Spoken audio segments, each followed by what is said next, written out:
सत श्री अकाल, तुसीं देख रहे हो चैनल शान पंजाबी माण पंजाब दा ते मैं गल करन जा रही हां एक होर भखदे होए मुद्दे दे बारे। खालिस्तान बनना चाहिए है, खालिस्तान बनना नहीं चाहिए। इन्हां दोनों मुद्दों को लैके आए दिन कोई ना कोई चर्चा रहती ही है। हुण ये चर्चा का विषय बने हुए ने दलजीत दोसांझ और जैज़ी बी। ये दोनों जने ही हुण काफ़ी ज़्यादा चर्चा दे विच चल रहे हैं और यह कहा जा रहा है कि दलजीत दोसांझ और जैज़ी बी कर रहे हैं जी मंग खालिस्तान की। इस गल नूं असीं नहीं कह रहे, इस गल नूं कह रहे ने कांग्रेस के MP रवनीत बिट्टू जी। रवनीत बिट्टू जी का कहना है कि दलजीत दोसांझ अपनी गायकी के राही ये कहना चाहते हैं कि वह खालिस्तान की मंग कर रहे हैं और वह अजकल की नौजवान पीढ़ी को भड़काने की कोशिश कर रहे हैं। वीडियो लगातार तुसीं देखते जा रहे हो। इस तो पहला भी असीं अपने YouTube अकाउंट के उत्ते इस वीडियो की पूरी जानकारी दी हुई है। हुण वधदे हां इस तो अगली जानकारी दे वल। रवनीत बिट्टू के बयान तो बाद उस तो बाद दलजीत दोसांझ के वालों भी काफ़ी ज़्यादा बयान है। सत श्री अकाल जी, मैं दलजीत दोसांझ। मैं तुहाडे नाल एक गल करनी चाहुंदा। मैं एक वीडियो देखी है जिहदे बारे मैं तुहाडे नाल गल करनी है, तुहाडे नाल भी ते एक कांग्रेस के MP ने, मैं उन्होंने भी संबोधन होना चाहना। शायद उन्होंने कोई मिसअंडरस्टैंडिंग है। उन्होंने मेरे एक गाने तो प्रॉब्लम है जिहड़ा मैं गा के सोशल मीडिया ते पिछले दौरान पाया। गाने का नाम है रंगरूट। फिल्म पंजाब 1984 में गाया सी। फस्ट ऑफ ऑल तो मैं ये दसां जी कि जिहड़ा गाना मैं गा के पाया सोशल मीडिया ते ये कोई गाना नवा नहीं है। ये 2014 च फिल्म रिलीज हुई सी पंजाब 1984, उहदे विच ये गाना गाया गया सी। इंडियन गवर्नमेंट सेंसर बोर्ड वालों ये फिल्म पास है। उहदा हर एक सीन, उहदा हर एक गाना पास होके थिएटर दे विच चलिया, हर पंजाबी चैनल दे उत्ते चलिया। जदों film Indian government sensor board पास करदी है उदों ही थिएटर च लगदी है, उदों ही उहदा गाना बज सकदा है, उदों ही उहदे सीन जिहड़े वो थिएटर च चल सकदे ने। सो मैं पहला तो ये दसना चाहांगा कि जिहड़ा मैं गाना गाया वो already Indian government sensor board तो पास है। सैकेंड गल मैं तुहानूं ये भी दसनी चाहुंदा जी कि ये जिहड़ी फिल्म की गल हो रही है, जिहड़े गाने की गल हो रही है, फिल्म पंजाब 1984 नूं इंडिया वालों नैशनल अवार्ड प्राप्त है। सो जिहड़ी फिल्म नूं नैशनल अवार्ड मिलिया होवे उस फिल्म के गाने नूं जिहड़ा 2014 च रिलीज होया होवे उहनूं अपने सोशल मीडिया ते गा के पाउण ते खिलाफ अज सर कह रहे हैं कि परचा दर्ज होना चाहिए। वो किस तरह हुण हो सकदा है मैनूं उस गल दा नहीं पता, तुसीं अपनी राय जरूर दिओ। जिहड़ी फिल्म नूं नैशनल अवार्ड मिलिया होवे, जिहड़ी फिल्म सेंसर बोर्ड तो पास होवे, जिहदा हर एक गाना सेंसर बोर्ड तो पास होवे, हर एक सीन सेंसर बोर्ड तो पास होकर थिएटर च चलिया होवे, अज उहनूं मुद्दा क्यों बनाया जा रहा है? अज उस बिहाफ से किद्दां परचा दर्ज हो सकता, मैनूं शायद उस गल का नहीं पता। तुसीं अपनी राय जरूर दिओ। हाँ, मैं एक गल जरूर कहनी चाहुंदा कि मैं इंडिया का टैक्स पेयर नागरिक हाँ। जदों भी कोई प्रॉब्लम आई है इंडिया ते या पंजाब ते, असीं हमेशा मुंडे दे नाल मुंडा जोड़ के खड़े हैं। बट अज इस गल नूं क्यों मुद्दा बनाया जा रहा है मैनूं इस गल का नहीं पता। शायद सर नूं ये गल क्लीयर हो गई होवे, शायद मैं समझा सकिया होवां जो मैं कहना चाहुंदा। बाकी तुसीं अपनी राय जरूर दिओ। बहुत बहुत प्यार सारिਆਂ ਨੂੰ। सत श्री अकाल। मारे ਤੁਹਾਨੂੰ ਸਾਰਿਆਂ ਨੂੰ ਚੜ੍ਹਦੀ ਕਲਾ 'ਚ ਰੱਖਾਂ। दलजीत दोसांझ का कहना है कि उन्होंने एक गीत गाया सी पर वह गीत सेंसर बोर्ड तो पास होया है और जेकर वो ये गीत गाते हैं तो शायद इस दे विच कुछ गलत नहीं होगा। पर रवनीत बिट्टू उस गीत नूं लैके ही दलजीत दोसांझ नूं काफ़ी ज़्यादा घेरते हुए नजर आ रहे हैं। उस तो बाद हुणे मुद्दा होर वध चुकिया है। होर यह मुद्दा इस तरह वध चुका है कि पंजाबी इंडस्ट्री के एक एक्टर भी हुण इस मुद्दे दे विच शामिल हो चुके हैं। मैं गल कर रही हाँ दीप सिद्धू की। जी हाँ, दीप सिद्धू ने भी हुणे अपना एक लाइव किया है और लाइव दे विच उन्होंने काफ़ी कुछ कह दिता है रवनीत बिट्टू नूं टारगेट करते हुए। सत श्री अकाल जी, मैं आस करदा तुसीं सारे ठीक होवोगे ते तंदुरुस्त होवोगे। हालांकि लॉकडाउन थोड़ा जिहा रिलैक्स होया, रिलैक्सेशन मिली है तो आपदे आपदे काम कार आपां शुरू कर लिया। मैं रूबरू इस करके हो रहा, पिछले दिनी मैं साडे जिहड़े MP आ, मैंबर ऑफ पार्लीमेंट आ रवनीत बिट्टू, उन्हां दा एक लाइव सैशन, एक वीडियो सुनिया। मेरे किसी दोस्त ने शेयर किया होया सी तो मैनूं सुनन दा मौका मिलिया। खास तौर ते उस गल दी पड़चोल करनी आ, उस बारे बोलना बड़ा जरूरी सी, क्योंकि उस च उन्होंने ये गल कही भी जैज़ी बैंस या दलजीत दोसांझ उन्होंने कोई गल्लां कीतियां जिहड़ी कि देश धरोही गल आ ते उन्हां दे खिलाफ परचे होने चाहिए आ। मैनूं ऐ लगदा साडे जिहड़े मैंबर ऑफ पार्लीमेंट आ सत्कारयोग आ, पर गल इस गल नूं समझण दी बहुत जरूरत आ। इस करके जरूरत आ, ये गल्लां नूं हमेशा इस तरह ही देखा गया। पहलां भी किसी ने कोई वक्री सोच की गल कीती आ, इन्हां नूं हमेशा ही देश धरोही, एंटी नैशनल या इसे नज़रिए तो, इसे सोच तो, इसे विचारधारा तो देखा जाता। तो इस करके असीं इस गल की तह तक नहीं पहुँच पाते। इस गल की पड़चोल होनी, इनू एनालाइज करना बहुत ज़्यादा जरूरी है। देखो तुसीं देश के हित च या देश नूं अगे रख के माइनॉरिटीज़ है ना जिहड़ियां इस देश च माइनॉरिटीज़ आ, ਉਹਨਾਂ ਨੂੰ ਇਨਸਿਕਿਉਰ ਨਹੀਂ ਫੀਲ ਕਰਾ ਸਕਦੇ। ਉਹ ਚਾਹੇ ਮਾਇਓਜ਼ ਹੋਣ, ਮਾਇਓਵਾਦ, ਉੱਥੇ ਵਾਇਲੈਂਸ ਹੋਈ ਜਾਂਦੀ ਆ। ਇੱਕ ਪਾਸੇ ਝਾਰਖੰਡ ਬਿਹਾਰ ਵਾਲੇ ਪਾਸੇ ਨੈਕਸਲਾਈਟ ਮੂਵਮੈਂਟ ਚੱਲੀ ਜਾਂਦੀ ਆ, ਉੱਥੇ ਵਾਇਲੈਂਸ ਹੋਈ ਜਾਂਦੀ ਆ। ਇੱਕ ਪਾਸੇ ਪੰਜਾਬ 'ਚ ਇੱਕ ਬਹੁਤ ਵੱਡੀ ਜਨਸੰਖਿਆ ਜਾਂ ਇੱਕ ਬਹੁਤ ਵੱਡਾ ਵਰਗ ਆ ਜਿਨ੍ਹਾਂ ਨੂੰ ਇਹ ਲੱਗਦਾ ਵੀ ਸਾਡੇ ਨਾਲ ਧੱਕਾ ਕੀਤਾ ਜਾਂਦਾ ਜਾਂ ਸਾਡੇ ਨਾਲ ਬੇਇਨਸਾਫੀ ਹੁੰਦੀ ਆ। ਹੁਣ ਜਿਹੜੇ ਹਾਲਾਤ ਜਾਂ ਕੋਈ ਸਮੱਸਿਆ ਪੈਦਾ ਹੁੰਦੀ ਆ ਨਾ, ਉਹ ਕਿਸੇ ਹਾਲਾਤ ਦੇ ਚੱਲਦੇ ਕੋਈ ਸਮੱਸਿਆ ਪੈਦਾ ਹੁੰਦੀ ਆ, ਤੇ ਉਹ ਹਾਲਾਤ ਜਦੋਂ ਬਣਦੇ ਆ ਉਹਦੇ 'ਚ ਮੇਨਲੀ ਕਿਸੇ ਨਾ ਕਿਸੇ ਢੰਗ 'ਚ ਬੇਇਨਸਾਫੀ ਕੀਤੀ ਜਾਂਦੀ ਆ ਉਸ ਮਾਈਨੋਰਿਟੀ ਨਾਲ, ਉਸ ਵਰਗ ਨਾਲ। ਤੇ ਉਸ ਬੇਇਨਸਾਫੀ ਨੂੰ ਡੈਫੀਨੇਟਲੀ ਜੇ ਬੇਇਨਸਾਫੀ ਹੋਊਗੀ ਤਾਂ ਉੱਥੇ ਤਣਾਅ ਵੀ ਪੈਦਾ ਹੋਊਗਾ ਤੇ ਟਕਰਾਅ ਵੀ ਪੈਦਾ ਹੋਊਗਾ। ਹੁਣ ਉਸ ਟਕਰਾਅ ਨੂੰ ਜਾਂ ਉਸ ਤਣਾਅ ਨੂੰ ਦਬਾਉਣ ਵਾਸਤੇ, ਉਹਨੂੰ ਜਮਾਂ ਹੀ ਦੱਬਣ ਵਾਸਤੇ ਜਿਹੜੀ ਗੱਲ ਵਰਤੀ ਗਈ ਆ, ਹਮੇਸ਼ਾ ਤੋਂ ਵਰਤੀ ਗਈ ਆ, ਸਾਡੇ ਪੋਲੀਟੀਕਲ ਲੀਡਰਸ ਇਸੇ ਗੱਲ ਤੇ ਅੱਗੇ ਆ ਕੇ ਗੱਲਾਂ ਕਰਦੇ ਆ ਵੀ ਇਹ ਦੇਸ਼ ਧਰੋਹੀ ਗੱਲ ਹੋ ਗਈ ਜੀ, ਦੇਖੋ ਦੇਸ਼ ਨੇ ਟੁੱਟ ਜਾਣਾ, ਹੁਣ ਤਾਂ ਪਹਿਲਾਂ ਵਰਗੇ ਹਾਲਾਤ ਬਣ ਜਾਣਗੇ, ਕੋਈ ਹਥਿਆਰ ਮਿਲ ਗਿਆ, ਦੇਖੋ ਫਿਰ ਉਹੀ ਗੱਲ ਚੱਲ ਰਹੀ ਆ, ISI ਆ ਗਈ, ਹਥਿਆਰ ਸਪਲਾਈ ਕਰ ਰਹੀ ਆ। ਆਈ ਥਿੰਕ ਲੈਟਸ ਮੂਵ ਅਵੇ from this disclosure, let's understand the situation, because ਤੁਸੀਂ ਕਿੰਨੇ ਕੁ ਪਰਚੇ ਕਰਾ ਲਓਗੇ, ਤੁਸੀਂ ਕਿੰਨੇ ਕੁ ਨੂੰ ਦਬਾ ਲਓਗੇ, ਇਹ ਗੱਲ ਨਹੀਂ ਖਤਮ ਹੋਣੀ ਜਦੋਂ ਤੱਕ ਤੁਸੀਂ ਇਹਨੂੰ ਐਨਾਲਾਈਜ਼ ਨਹੀਂ ਕਰਦੇ, ਜਦੋਂ ਤੱਕ ਤੁਸੀਂ ਇੱਕ ਵੱਖਰੀ ਸੋਚ ਜਾਂ ਵੱਖਰੀ ਵਿਚਾਰਧਾਰਾ ਨੂੰ ਸਮਝਣ ਦੀ ਕੋਸ਼ਿਸ਼ ਨਹੀਂ ਕਰਦੇ, ਜਾਂ ਇੱਕ ਸੰਵਾਦ ਦਾ ਸਿਲਸਿਲਾ ਨਹੀਂ ਉਹਨਾਂ ਨਾਲ ਜਿਹੜਾ ਬਣਾਇਆ ਜਾਂਦਾ ਜਾਂ ਰਚਿਆ ਜਾਂਦਾ। ਸੋ ਇਸ ਗੱਲ ਨੇ ਖਤਮ ਨਹੀਂ ਹੋਣਾ। ਤੁਸੀਂ ਦੇਸ਼ ਧਰੋਹੀ ਕਹਿ ਕੇ ਪਰਚੇ ਦਿੰਦੇ ਰਹੋਗੇ, ਫਿਰ ਵੀ ਅਗਲੀ ਜਨਰੇਸ਼ਨ ਪੈਦਾ ਹੋਊਗੀ, ਡਰ ਪੈਦਾ ਕਰੋਗੇ, ਪਰ ਡਰ ਬਾਹਲਾ ਦੇਰ ਲੋਕਾਂ 'ਚ ਪੈਦਾ ਨਹੀਂ ਕੀਤਾ ਜਾ ਸਕਦਾ ਹੁੰਦਾ। ਕਿਤੇ ਨਾ ਕਿਤੇ ਜਾ ਕੇ ਉਹ ਚਿਣਗ, ਕਿਤੇ ਨਾ ਕਿਤੇ ਜਾ ਕੇ ਜਿਹੜੀ ਇਹ ਇੱਕ ਰਿਬੈਲੀਅਨ ਇਨਸਟਿੰਕਟ ਆ, ਆਪਦੇ ਆਪ ਨੂੰ, ਆਪਦੀ ਹੋਂਦ ਨੂੰ ਬਚਾਉਣ ਵਾਸਤੇ ਜਾਂ ਆਪਦੇ ਹੱਕਾਂ ਦੇ ਲਈ ਜਿਹੜੀ ਲੜਾਈ ਹੁੰਦੀ ਆ, ਉਹ ਫਿਰ ਉੱਠਿਆ ਆਉਂਦੀ ਆ, ਤੇ ਉਹਨੇ ਉੱਠਣਾ ਹੀ ਉੱਠਣਾ, ਔਰ ਸਪੈਸ਼ਲੀ ਪੰਜਾਬੀ ਕੌਮ 'ਚ ਤਾਂ ਜਮਾ ਹੀ ਉੱਠਣਾ ਉਸ ਗੱਲ ਨੇ। ਸੋ ਮੈਂ ਇਹ ਗੱਲ ਕਹਿਣੀ ਚਾਹੁੰਦਾ ਸੀ ਵੀ ਸਾਡੀਆਂ ਸਮੱਸਿਆਵਾਂ, ਸਾਡੇ ਪੰਜਾਬ ਦੀਆਂ ਸਮੱਸਿਆਵਾਂ, ਸਾਡੀ ਕੌਮ ਦੀਆਂ ਸਮੱਸਿਆਵਾਂ, ਪੰਜਾਬੀਆਂ ਦੀਆਂ ਸਮੱਸਿਆਵਾਂ, ਉਹ ਕਿਸੇ ਹਾਲਾਤ ਦੇ ਕਰਕੇ ਪੈਦਾ ਹੋਈਆਂ। ਹੁਣ ਜਿਹੜੇ ਉਹ ਹਾਲਾਤ ਆ ਉਹਦੇ 'ਚ ਸਾਡੇ ਨਾਲ ਬੇਇਨਸਾਫੀਆਂ ਹੋਈਆਂ। ਬੇਇਨਸਾਫੀਆਂ ਨੂੰ ਤੁਸੀਂ ਡਾਇਗਨੋਸ ਤਾਂ ਕਰੋ, ਐਨਾਲਾਈਜ਼ ਤਾਂ ਕਰੋ। ਤੁਸੀਂ ਇਸ ਦੇਸ਼ 'ਚ ਇੱਕ ਸਿਸਟਮ ਚੱਲਦਾ ਜਿਹਨੂੰ ਕਿ ਲੋਕਤੰਤਰ ਦੇ ਅਧੀਨ ਤੁਸੀਂ ਚਲਾਉਣੇ ਹੋ। ਜੇ ਤੁਸੀਂ ਉਸ ਸਿਸਟਮ ਨੂੰ ਲੋਕਤੰਤਰ ਜਾਂ ਡੈਮੋਕ੍ਰੈਟਿਕ ਸਿਸਟਮ ਕਹਿੰਦੇ ਹੋ, ਤਾਂ ਇਸ ਦੇਸ਼ ਦੀ ਕੋਈ ਵੀ ਮਾਈਨੋਰਿਟੀ ਇਸ ਗੱਲ 'ਚ ਵਿਸ਼ਵਾਸ ਨਹੀਂ ਰੱਖਦੀ ਵੀ ਇਹ ਡੈਮੋਕ੍ਰੈਟਿਕ ਸਿਸਟਮ ਆ, ਕਿਉਂਕਿ ਮਾਈਨੋਰਿਟੀਜ਼ ਨੂੰ ਇਹ ਲੱਗਦਾ ਵੀ ਇਹ ਡੈਮੋਕ੍ਰੈਟਿਕ ਸਿਸਟਮ ਨਹੀਂ ਆ, ਇਹ ਕੈਪੀਟਲਿਸਟਿਕ ਸੁਸਾਇਟੀ ਆ। ਇੱਥੇ ਕੁਛ ਕੁ ਚੁਣਿੰਦਾ ਜਿਹੜੇ ਲੋਕ ਆ ਇਸ ਦੇਸ਼ ਦੇ, ਇੱਕ ਕੈਪੀਟਲਿਸਟਿਕ ਲੋਕ ਆ ਜਿਨ੍ਹਾਂ ਕੋਲੇ ਜਿਹੜੇ ਪੂੰਜੀ ਬਹੁਤ ਜ਼ਿਆਦਾ, ਉਹਨਾਂ ਕੋਲੇ ਪੂੰਜੀਵਾਦ ਆ।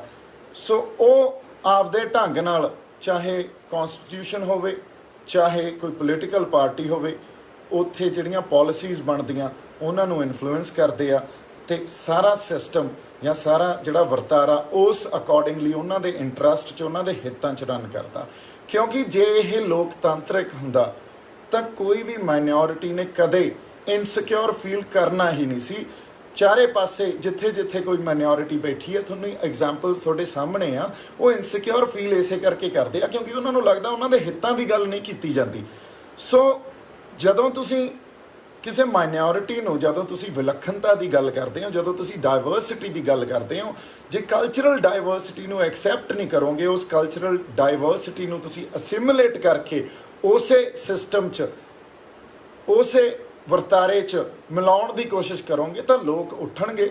ਲੋਕਾਂ ਨੇ ਆਪਦੀ ਆਵਾਜ਼ ਵੀ ਉਠਾਉਣੀ ਆ, ਤੇ ਸਾਨੂੰ ਇਹ ਗੱਲ ਸਾਡੇ ਇਤਿਹਾਸ ਤੋਂ ਹੁਣ ਤੱਕ ਮਿਲਦੀ ਆਈ ਆ, ਤੇ ਇਹਨੂੰ ਸਮਝਣ ਦੀ ਬਹੁਤ ਜ਼ਿਆਦਾ ਜ਼ਰੂਰਤ ਆ।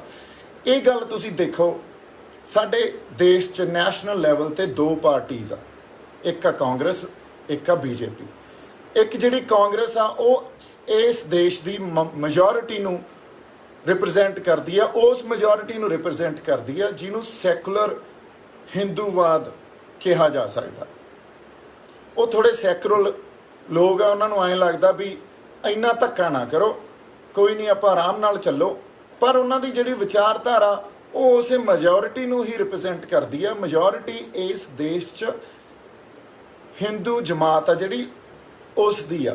ਸਾਡੇ ਅਸੀਂ ਇਹ ਮੰਨਦੇ ਆ ਉਹ ਸਾਡੇ ਭਰਾ ਹੀ ਆ, ਅਸੀਂ ਕਦੇ ਵੱਖਵਾਦ ਦੀ ਗੱਲ ਨਹੀਂ ਕਰ ਰਹੇ। ਪਰ ਇਨ ਦੀ ਐਂਡ ਆਫ ਦਾ ਡੇ ਜਿਹੜੀ ਪੂੰਜੀਵਾਦੀਆਂ ਕੈਪੀਟਲਿਸਟਿਕ ਸੁਸਾਇਟੀ ਦੀ ਜਾਂ ਇੱਕ ਪਰਿਵਾਰਵਾਦ ਦੀ ਗੱਲ ਕਰਦੇ ਆ, ਉਹ ਸਾਨੂੰ ਸਾਰਿਆਂ ਨੂੰ ਪਤਾ ਜਿਹੜੀ ਕਾਂਗਰਸ ਪਾਰਟੀ ਆ ਉਹ ਖੜੀ ਹੀ ਇੱਕ ਫੈਮਿਲੀ ਡਾਇਨੈਸਟੀ ਤੇ ਆ, ਇੱਕ ਪਰਿਵਾਰਵਾਦ ਤੇ ਖੜੀ ਆ, ਤੇ ਉੱਥੋਂ ਹੀ ਸਾਰਾ ਵਰਤਾਰਾ ਚੱਲਦਾ। ਔਰ ਉਹ ਜਿਹੜੀ ਫੈਮਿਲੀ ਡਾਇਨੈਸਟੀ ਆ ਉਹਨਾਂ ਨੂੰ, ਚਾਹੇ ਉਹ ਸ਼੍ਰੀਮਤੀ ਇੰਦਰਾ ਗਾਂਧੀ ਹੋਣ, ਚਾਹੇ ਰਾਜੀਵ ਗਾਂਧੀ ਹੋਣ, ਚਾਹੇ ਹੁਣ ਵਾਲਾ ਜਿਹੜੇ ਸਾਡੇ ਕਾਂਗਰਸ ਪਾਰਟੀ ਦੇ ਲੀਡਰ ਆ, ਉਹਨਾਂ ਨੂੰ ਇਹ ਲੱਗਦਾ ਵੀ ਇਹ ਇੱਕ ਸੁਪੀਰੀਅਰ ਲੋਕ ਆ, ਇਹ ਜਿਹੜੇ ਰੱਬ ਨੇ ਕੋਈ ਖਾਸ ਲੋਕ ਪੈਦਾ ਕੀਤੇ ਹੋਏ, ਇਹਨਾਂ ਦੇ ਉੱਤੇ ਕੋਈ ਸੁਪੀਰੀਅਰ ਹੋ ਨਹੀਂ ਸਕਦਾ। ਸੋ ਇਹ ਜਿਹੜਾ ਸੈਕੂਲਰ ਹਿੰਦੂਵਾਦ ਦੀ ਅਪਰੋਚ ਹੈ, ਇਹ ਬਹੁਤ ਖਤਰਨਾਕ ਆ। ਮਾਈਨੋਰਿਟੀ ਇਹਦੇ ਲਈ ਬੜਾ ਇਨਸਿਕਿਉਰ ਫੀਲ ਕਰਦੀ ਹੈ ਇਸ ਵਿਚਾਰਧਾਰਾ ਤੋਂ। ਦੂਜੇ ਪਾਸੇ ਦੂਜੀ ਵਿਚਾਰਧਾਰਾ ਜਿਹੜੀ ਇੱਕ ਕੱਟੜਵਾਦ, ਇੱਕ ਹਿੰਦੂ ਰਾਸ਼ਟਰ ਦੀ ਗੱਲ ਕਰਦੇ ਆ, ਇੱਕ ਹਿੰਦੂਤਵਾ ਦੀ ਗੱਲ ਕਰਦੇ ਆ। ਹੁਣ ਉਸ ਪਾਲਿਸੀ ਜਾਂ ਉਸ ਵਿਚਾਰਧਾਰਾ 'ਚ ਵੀ ਜਾਂ ਉਸ ਫਿਲਾਸਫੀ ਤੋਂ ਵੀ ਕੋਈ ਮਾਈਨੋਰਿਟੀ ਸੇਫ ਜਾਂ ਸਿਕਿਉਰ ਫੀਲ ਨਹੀਂ ਕਰ ਰਹੀ। ਸੋ ਜੇ ਨਹੀਂ ਕਰ ਰਹੀ ਤਾਂ ਜੇ ਉਹ ਮਾਈਨੋਰਿਟੀ ਆਪਦੇ ਹੱਕਾਂ ਲਈ ਆਪਦੀ ਆਵਾਜ਼ ਉਠਾਉਂਦੀ ਆ ਜਾਂ ਬੇਇਨਸਾਫੀ ਦੇ ਅਗੇਂਸਟ ਆਵਾਜ਼ ਉਠਾਉਂਦੀ ਆ ਜਾਂ ਕੁਝ ਪਾਲਿਸੀਜ਼ ਕ੍ਰੀਏਟ ਕੀਤੀਆਂ ਜਾਂਦੀਆਂ, ਘੜ ਦਿੱਤੀਆਂ ਜਾਂਦੀਆਂ, ਉਹਦੇ ਆਵਾਜ਼ ਅਗੇਂਸਟ ਆਵਾਜ਼ ਉਠਾਉਂਦੀ ਆ, ਤਾਂ ਤੁਸੀਂ ਉਹਨੂੰ ਐਂਟੀ ਨੈਸ਼ਨਲ ਜਾਂ ਦੇਸ਼ ਧਰੋਹ ਕਹਿ ਕੇ ਉਹਨੂੰ ਦਬਾ ਦਿੰਦੇ ਹੋ। ਅਸੀਂ ਇਹ ਇੱਕ ਸੋਸ਼ਲ ਟੈਰਰ ਕ੍ਰੀਏਟ ਕੀਤਾ ਜਾਂਦਾ। ਤੁਸੀਂ ਇਹ ਦੇਖ ਲਓ, ਸੋਸ਼ਲ ਟੈਰਰ ਇਹ ਕ੍ਰੀਏਟ ਕੀਤਾ ਜਾਂਦਾ ਵੀ ਸਟੇਟ ਜਾਂ ਕੋਈ ਸਰਕਾਰ ਆ, ਕੋਈ ਵੀ ਸਰਕਾਰ ਆ, ਜਦੋਂ ਉਹ ਰਾਜ ਕਰਦੀ ਆ ਉਹ ਕਿਸੇ ਨਾ ਕਿਸੇ ਵਿਚਾਰਧਾਰਾ ਦੇ ਉੱਤੇ ਰਾਜ ਕਰਦੀ ਆ। ਉਹ ਕੋਈ ਕਦੇ ਇਹ ਨਹੀਂ ਹੁੰਦਾ ਵੀ ਸਰਕਾਰ ਬਿਨਾਂ ਵਿਚਾਰਧਾਰਾ ਤੋਂ ਰਾਜ ਕਰੇ। ਸੋ ਇਸ ਕਰਕੇ ਇਹ ਦੋ ਹੀ ਵਿਚਾਰਧਾਰਾ ਇਸ ਦੇਸ਼ 'ਚ ਹਜੇ ਤੱਕ ਜਿਹੜੀਆਂ ਨੈਸ਼ਨਲ ਲੈਵਲ 'ਤੇ ਚੱਲਦੀਆਂ, ਤੇ ਜਿਹੜੇ ਸਾਡੇ ਅਲੀਟ ਆ, ਚਾਹੇ ਉਹ ਸਿੱਖ ਅਲੀਟ ਹੋਣ, ਚਾਹੇ ਸਾਡੇ ਹਿੰਦੂ ਬਾਈ ਹੋਣ, ਉਹ ਇਹਨਾਂ ਵਿਚਾਰਧਾਰਾ ਨੂੰ ਆਪਦੇ ਆਪ ਨੂੰ ਅਸਿਮੀਲੇਟ ਕਰ ਲੈਂਦੇ ਆ। ਸੋ ਫਿਰ ਤੁਸੀਂ ਜਿਹੜੀ ਘੱਟ ਗਿਣਤੀ ਜਾਂ ਘੱਟ ਵਰਗ, ਜਿਹੜੇ ਘੱਟ ਗਿਣਤੀ ਵਰਗ ਆ, ਉਹਨਾਂ ਦੇ ਇੰਟਰਸਟ ਦੀ ਤਾਂ ਗੱਲ ਕਦੇ ਸੁਣਦੇ ਹੀ ਨਹੀਂ। ਫਿਰ ਜੇ ਨਹੀਂ ਸੁਣਦੇ, ਉੱਥੇ ਤਣਾਅ ਤੇ ਟਕਰਾਅ ਪੈਦਾ ਹੁੰਦਾ। ਉਹ ਆਪਦੇ ਆਵਾਜ਼ ਜਾਂ ਹੱਕਾਂ ਲਈ ਆਪਦੀ ਆਵਾਜ਼ ਬੁਲੰਦ ਕਰਦੇ ਆ। ਉਸ ਆਵਾਜ਼ ਨੂੰ ਪਹਿਲਾਂ ਤਾਂ ਉਹਨਾਂ ਨੂੰ ਕੁਝ ਜੁਮਲੇ ਦੇ ਕੇ ਜਾਂ ਝੂਠੇ ਵਾਅਦੇ ਦੇ ਕੇ ਬੰਦ ਕਰ ਦਿੱਤਾ ਜਾਂਦਾ ਕੁਝ ਦੇਰ ਲਈ। ਪਰ ਜਦੋਂ ਥੋੜ੍ਹੀ ਦੇਰ ਬਾਅਦ ਇਹ ਪਤਾ ਲੱਗਦਾ ਵੀ ਹੁਣ ਉਹ ਝੂਠੇ ਵਾਅਦੇ ਜਾਂ ਜੁਮਲਿਆਂ ਨਾਲ ਕੰਮ ਨਹੀਂ ਚੱਲਣਾ, ਫਿਰ ਸਟੇਟ ਕੋਲੇ ਜਿਹੜੀਆਂ ਆਪਦੀਆਂ ਪਾਵਰਸ ਆ, ਆਰਮਡ ਫੋਰਸਿਸ ਆ, ਉਹਨਾਂ ਦੇ ਥਰੂ ਜ਼ੁਲਮ ਤੇ ਜ਼ਬਰ ਰਾਹੀਂ ਉਹਨਾਂ ਦੀ ਆਵਾਜ਼ ਨੂੰ ਬੰਦ ਕਰ ਦਿੱਤਾ ਜਾਂਦਾ, ਤੇ ਉਹਨੂੰ ਜਸਟੀਫਾਈ ਕਰਨ ਲਈ ਵੀ ਅਸੀਂ ਜਿਹੜਾ ਇਹ ਸਾਰਾ ਹਿੰਸਾ ਦਾ ਵਰਤਾਰਾ ਕੀਤਾ ਜਾਂ ਬੰਦੇ ਮਾਰੇ ਆ, ਇਹ ਦੇਸ਼ ਧਰੋਹੀ ਸੀ, ਇਹ ਬੰਦੇ ਅੱਤਵਾਦੀ ਸੀ, ਤੇ ਇਹ ਬੰਦੇ ਜਿਹੜੇ ਵਿਦਰੋਹੀ ਸੀ, ਇਹਨਾਂ ਨੂੰ ਮਾਰਨਾ ਸਾਡੇ ਦੇਸ਼ ਦੇ ਹਿੱਤ 'ਚ ਆ। ਤੇ ਉਹ ਸਟੇਟ ਜਿਹੜਾ ਜਾਂ ਉਹ ਰਾਜ ਆ ਜਾਂ ਉਦੋਂ ਸਮੇਂ ਦੀ ਸਰਕਾਰ ਆ, ਉਹ ਇਸ ਚੀਜ਼ ਨੂੰ ਜਸਟੀਫਾਈ ਦੇਸ਼ ਨੂੰ ਅੱਗੇ ਰੱਖ ਕੇ ਕਰ ਦਿੰਦੀ ਆ।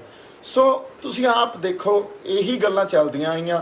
ਜੇ ਅਸੀਂ ਇਹਨਾਂ ਨੂੰ ਪ੍ਰੋਪੋਗੇਟ ਕਰਾਂਗੇ ਇਸ ਕਰਕੇ ਵੀ ਇਹ ਦੇਸ਼ ਧਰੋਹੀ ਆ, ਤੇ ਇਹਨਾਂ ਗੱਲਾਂ ਤੋਂ ਸਵਾਦ ਲਵਾਂਗੇ, ਉਹਨੂੰ ਐਨਾਲਾਈਜ਼ ਨਹੀਂ ਕਰਾਂਗੇ, ਇਹ ਗੱਲਾਂ ਹੀ ਚੱਲਦੀਆਂ ਰਹਿਣਗੀਆਂ। ਕਦੇ ਵੀ ਅਸੀਂ ਕੋਈ ਪੀਸਫੁਲ ਗੱਲ ਜਾਂ ਸੰਵਾਦ ਵਾਲੀ ਗੱਲ ਤਾਂ ਕਰ ਹੀ ਨਹੀਂ ਸਕਾਂਗੇ ਫਿਰ।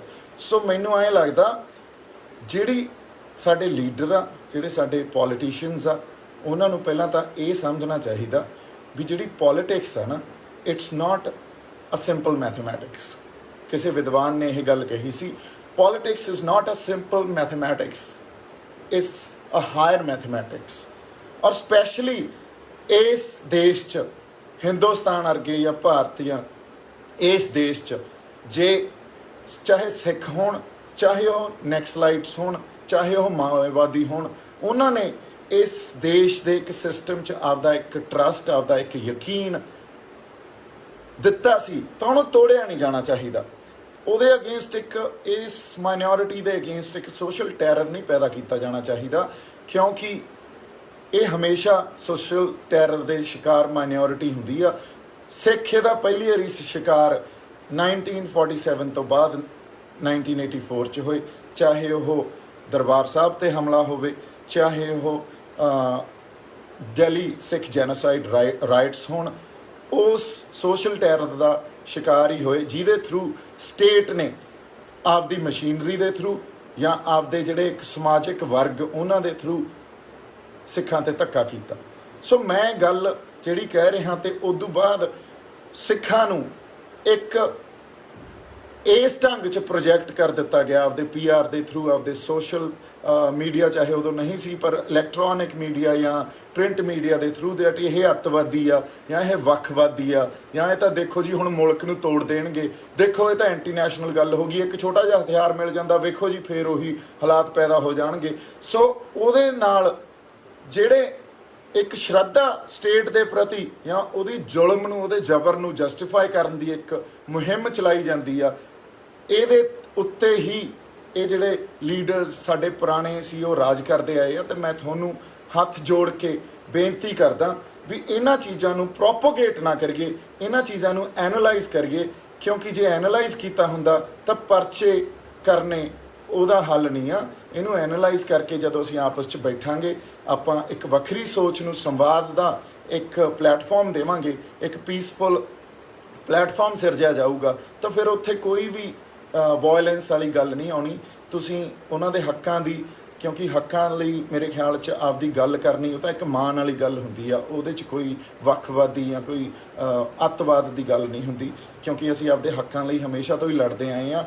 ਹਾਲਾਤ ਬਦਲਦੇ ਰਹਿੰਦੇ ਆ, ਰਿਐਲਿਟੀ ਬਦਲਦੀ ਰਹਿੰਦੀ ਆ, ਔਰ ਇਹਦੇ ਡਾਇਨਾਮਿਕਸ ਬਹੁਤ ਜ਼ਿਆਦਾ ਹੁੰਦੇ ਆ। ਇਹਨੂੰ ਬਹੁਤ ਸਿੰਪਲਿਸਿਟੀ ਇਸ ਤੌਰ 'ਤੇ ਨਹੀਂ ਦੇਖਿਆ ਜਾ ਸਕਦਾ। ਇਹ ਤਾਂ ਪੋਲੀਟੀਸ਼ੀਅਨਸ ਦੀ ਬਹੁਤ ਵੱਡੀ ਗਲਤੀ ਆ ਜੇ ਇਸ ਤਰ੍ਹਾਂ ਹੀ ਦੇਖਣ ਲੱਗ ਜਾਣ ਵੀ ਇਹ ਦੇਸ਼ ਧਰੋਹੀ ਗੱਲ ਆ ਜੀ, ਕਿਉਂਕਿ ਉਹਦੇ ਬਹੁਤ ਡਾਇਨਾਮਿਕਸ ਆ। ਉਹਨਾਂ ਡਾਇਨਾਮਿਕਸ ਨੂੰ ਸਮਝਣ ਦੀ ਕੋਸ਼ਿਸ਼ ਤਾਂ ਕੀਤੀ ਜਾਵੇ, ਉਹਨਾਂ 'ਤੇ ਸੰਵਾਦ ਤਾਂ ਰਚਾਇਆ ਜਾਵੇ, ਫਿਰ ਹੀ ਆਪਾਂ ਨੂੰ ਗੱਲ ਸਮਝ ਆਊਗੀ। ਸੋ ਮੈਂ ਇਹੀ ਗੱਲ ਕਹਿਣਾ ਚਾਹੁੰਦਾ ਸੀ ਵੀ ਜਿਹੜੇ ਸਾਡੇ ਪੋਲੀਟੀਕਲ ਲੀਡਰਸ ਆ ਉਹ ਬੜੇ ਇੰਟੈਲੈਕਚੁਅਲ ਆ। ਮੈਂ ਇਹ ਚਾਹਣਾ ਤੇ ਉਹਨਾਂ ਨੂੰ ਅਰਦਾਸ ਕਰਦਾ, ਗੁਜ਼ਾਰਿਸ਼ ਕਰਦਾ ਵੀ they have to rise above their intellectual caliber and try and understand the situation, try and understand the reality, and try and understand the dynamics of reality. Otherwise, it's a fundamental problem which earlier nobody could address, no political leader could address it properly, because ਇੱਕ state ਦੀ ਵਿਚਾਰਧਾਰਾ ਨੂੰ ਅੱਗੇ ਰੱਖ ਕੇ ਉਹ ਉਹਨਾਂ ਨੂੰ ਜਿਵੇਂ ਦਬਾਉਂਦੇ ਆ, ਉਹਨਾਂ 'ਤੇ ਜ਼ੁਲਮ ਜਾਂ ਜ਼ਬਰ ਕਰਦੇ ਆ, ਜੇ ਤੁਸੀਂ ਵੀ ਐਂ ਕਰਦੇ ਆਏ ਫਿਰ ਇੱਥੇ ਕੋਈ ਹੱਲ ਨਹੀਂ ਨਿਕਲਣਾ। ਸੋ ਇਸ ਕਰਕੇ ਇੱਕ ਪੀਸਫੁਲ ਜਿਹੜਾ ਮੇਰੇ ਖਿਆਲ 'ਚ ਡਿਸਕਸ਼ਨ ਜਾਂ ਇੱਕ ਸੰਵਾਦ ਆ ਜਿਹੜਾ ਉਹ ਰਚਿਆ ਜਾਣਾ ਚਾਹੀਦਾ। ਇੱਜ਼ਤ ਉਹਨਾਂ ਨੂੰ ਵੀ ਦੇਣੀ ਚਾਹੀਦੀ ਆ, ਉਹਨਾਂ ਦੀ ਵਿਚਾਰਧਾਰਾ ਜਾਂ ਉਹਨਾਂ ਦੀ ਜਿਹੜੀਆਂ ਸਮੱਸਿਆਵਾਂ ਉਹਨਾਂ ਨੂੰ ਵੀ ਸੁਣੋ। ਸੋ ਉਦੋਂ ਬਾਅਦ ਹੀ ਕੋਈ ਹੱਲ ਨਿਕਲ ਸਕਦਾ। ਅਦਰਵਾਈਜ਼ ਜਿੰਨੇ ਮਰਜ਼ੀ ਪਰਚੇ ਕਰ ਲਓ, ਜਿੰਨੇ ਮਰਜ਼ੀ ਤੁਸੀਂ ਬੰਦੇ ਡਰਾ ਲਓ, ਇਹ ਗੱਲ ਨੇ, ਇਸ ਚਿਣਗ ਨੇ ਸਪੈਸ਼ਲੀ ਪੰਜਾਬੀਆਂ 'ਚ ਹਮੇਸ਼ਾ ਰਹਿਣਾ, ਇਹਨੇ ਖਤਮ ਹੀ ਨਹੀਂ ਹੋਣਾ। ਕਿਉਂਕਿ ਸਾਨੂੰ ਸਾਡੇ ਗੁਰੂ ਸਾਹਿਬਾਨਾਂ ਤੋਂ ਆਪਦੇ ਜਿਹੜੇ ਇੱਕ ਸਾਡੇ ਅੰਦਰ ਸੋਵਰਨਿਟੀ ਆ ਜਾਂ ਇੱਕ ਫਰੀਡਮ ਆ, ਜਾਂ ਅਸੀਂ ਕਿਸੇ ਦੇ ਅਧੀਨ ਨਹੀਂ ਰਹਿ ਸਕਦੇ ਅਕਾਲ ਪੁਰਖ ਤੋਂ ਬਿਨਾਂ, ਉਹ ਗੁਰੂ ਸਾਹਿਬਾਨਾਂ ਤੋਂ ਮਿਲੀ ਹੋਈ ਆ। ਮੈਨੂੰ ਐਂ ਲੱਗਦਾ ਜਿਹੜੇ ਸਤਿਕਾਰਯੋਗ ਰਵਨੀਤ ਬਿੱਟੂ ਜੀ ਆ ਉਹ ਇਹ ਉਹਨਾਂ ਦੇ ਅੰਦਰ ਵੀ ਹੋਊਗੀ, ਪਰ ਮੈਨੂੰ ਇਸੇ ਕਰਕੇ ਮੈਂ ਉਹਨਾਂ ਨੂੰ ਗੁਜ਼ਾਰਿਸ਼ ਤੇ ਅਰਦਾਸ ਕਰ ਰਿਹਾ। ਇਹ ਹੁਣ ਕੋਈ ਚੈਨਲ ਜਿਹੜੀ ਖਬਰਾਂ ਬਣਾ ਦਿੰਦੇ ਆ ਵੀ ਦੀਪ ਸਿੱਧੂ ਨੇ ਰਵਨੀਤ ਬਿੱਟੂ ਤੇ ਲਾਇਆ ਤਵਾ ਜਾਂ ਕੋਈ ਵੀ ਇਹੋ ਜਿਹੀ ਗੱਲ ਕਰ ਦੇਣ, ਉਹ ਵੱਖਰੀ ਗੱਲ ਆ, ਮੈਨੂੰ ਨਹੀਂ ਪਤਾ। ਪਰ ਮੈਂ ਤੁਹਾਨੂੰ ਬੇਨਤੀ ਕਰਦਾ ਸੀ ਵੀ ਤੁਸੀਂ ਸਾਡੇ ਸਾਰੇ ਨੌਜਵਾਨ ਆਉਣ ਵਾਲੇ ਆਗੂ ਹੋ, ਤੇ ਮੈਂ ਤੁਹਾਡੇ ਤੋਂ ਆਸ ਹੀ ਕਰਦਾ ਵੀ ਨਾ ਤਾਂ ਦਲਜੀਤ ਤੇ ਨਾ ਹੀ ਜੈਜ਼ੀ ਬੈਂਸ ਕੋਈ ਦੇਸ਼ ਧਰੋਹੀ ਆ। ਜੇ ਉਹਨਾਂ ਨੇ ਕੋਈ ਕਿਸੇ ਹੋਰ ਵਿਚਾਰਧਾਰਾ ਦੀ ਗੱਲ ਕੀਤੀ ਆ, ਜਾਂ ਜੇ ਉਹਨਾਂ ਨੇ ਖਾਲਿਸਤਾਨ ਦੀ ਗੱਲ ਕੀਤੀ ਆ, ਜਾਂ ਸਾਡੇ ਜਿਹੜੇ ਪੰਥ ਦੇ ਜਥੇਦਾਰ ਸਾਹਿਬਾਨ ਆ ਉਹ ਬਹੁਤ ਸਤਿਕਾਰਯੋਗ ਆ, ਉਹ ਬਹੁਤ ਲਰਨਡ ਬੰਦੇ ਆ, ਉਹ ਬੜੇ ਗਿਆਨੀ ਆ। ਤੁਸੀਂ ਦੇਖੋ ਪੋਲੀਟੀਕਲ ਪਾਰਟੀ ਕੁਛ ਵੀ ਕਰੇ, ਪਿੱਛੇ ਆਪਾਂ ਇਹ ਕਹਿ ਦਈਏ ਵੀ ਬਾਦਲਾਂ ਨੇ ਉਹਨਾਂ ਨੂੰ ਅਪਾਇੰਟ ਕੀਤਾ ਜਾਂ ਉਹਨਾਂ ਨੂੰ ਕਿਸੇ ਪੋਲੀਟੀਕਲ ਪਾਰਟੀ ਦੀ ਸ਼ੈ ਆ, ਇਹਨਾਂ ਗੱਲਾਂ 'ਚ ਕੋਈ ਦਮ ਨਹੀਂ ਹੁੰਦਾ। ਗੱਲ ਤਾਂ ਫੇਰ ਵੀ ਬੈਠ ਕੇ ਹੀ ਕਰਨੀ ਪੈਂਦੀ ਆ। ਕੋਈ ਵੀ ਦੇਸ਼ ਧਰੋਹੀ ਨਹੀਂ ਆ। ਅਸੀਂ ਆਪਦੇ ਹੱਕਾਂ ਲਈ, ਅਸੀਂ ਬੇਇਨਸਾਫੀ ਦੇ ਅਗੇਂਸਟ ਆਪਦੀ ਲੜਾਈ ਲੜਦੇ ਹਾਂ, ਤੇ ਇਹੀ ਗੱਲ ਬਸ ਤੁਹਾਨੂੰ ਸਮਝ ਆ ਜੇ ਤਾਂ ਬਹੁਤ ਵਧੀਆ ਗੱਲ ਹੈ ਜੀ। ਇਹਦਾ ਕੋਈ ਹੱਲ ਨਿਕਲਿਆ ਆਊਗਾ, ਸਾਰੇ ਬੈਠ ਕੇ ਇਹਦਾ ਕੋਈ ਹੱਲ ਕੱਢ ਲਾਂਗੇ। ਨਹੀਂ ਤਾਂ ਤੁਸੀਂ ਜਿਵੇਂ ਪਹਿਲਾਂ ਸਰਕਾਰਾਂ ਨੇ ਅੱਤਵਾਦੀ ਦੀ ਸਟੈਂਪ ਸਿੱਖਾਂ 'ਤੇ ਲਾਈ ਆ, ਜਾਂ ਉਸ ਹਰ ਬੰਦੇ 'ਤੇ ਲਾਈ ਆ ਜਿਹਦੀ ਕੋਈ ਵੱਖਰੀ ਤਰ੍ਹਾਂ ਦੀ ਸੋਚ ਆ, ਜਾਂ ਉਹ ਆਪਦੇ ਹੱਕਾਂ ਦੇ ਲਈ ਲੜਦਾ, ਤਾਂ ਫਿਰ ਉਹੀ ਲਾਉਂਦੇ ਰਹੋਗੇ, ਫਿਰ ਇਹਦਾ ਕੋਈ ਹੱਲ ਨਹੀਂ ਨਿਕਲਣਾ। ਜਿੰਨੇ ਮਰਜ਼ੀ ਪਰਚੇ ਕਰ ਲਈਏ, ਜਿੰਨੇ ਮਰਜ਼ੀ ਅਸੀਂ ਕੇਸ ਪਾ ਕੇ ਡਰਾ ਲਈਏ, ਕੋਈ ਹੱਲ ਨਹੀਂ ਨਿਕਲਣਾ।